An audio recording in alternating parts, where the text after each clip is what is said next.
Ahlan wa sahlan, karibu katika mukhtasari wa habari za siku hapa Fadhakir TV. Msomaji Halima Chomba. Dar es Salaam. Rais Samia Suluhu Hassan amefanya uteuzi wa watu watatu katika majukumu mbalimbali, ikionyesha mwanzo wa serikali mpya ya awamu ya 6 muhula wa pili.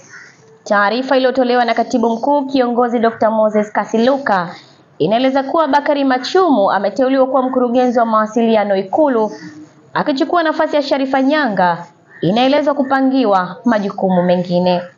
Inaelezwa kuwa Tido ambaye ni mwanahabari mkongwe nchini ameteuliwa kuwa mshauri wa rais katika masuala ya habari.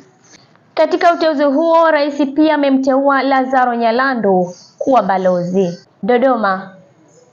Chama cha Mapinduzi CCM kimesema kinatambua uwepo wa watu wasio na nia njema na nchi, kikibainisha kuwa watu hao wanalipwa fedha ili kuchafua taswira ya Tanzania.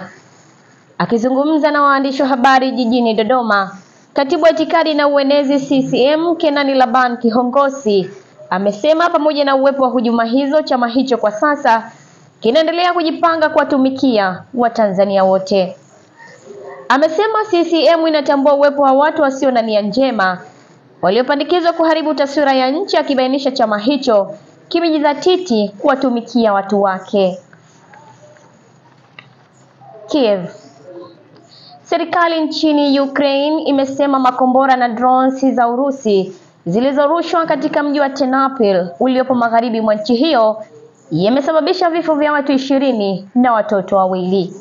Hayo yamesemwa na waziri wa mambo ya ndani wa nchi hiyo Ihor Krimenko, akitaja mashambulizi hayo kulenga jengo la ghorofa 9 katikati ya Ternopil. Waziri huyo amesema timu ya uokoaji bado inaendelea na juhudi za kuwaokoa watu waliofunikwa na vifusi kufuatia kudondoka kwa jengo hilo.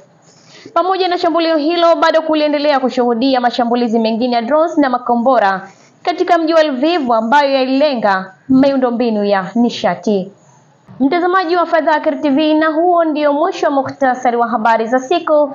Endelea kufuatilia vipindi vyetu vinavyofuata. Asante na kwaheri.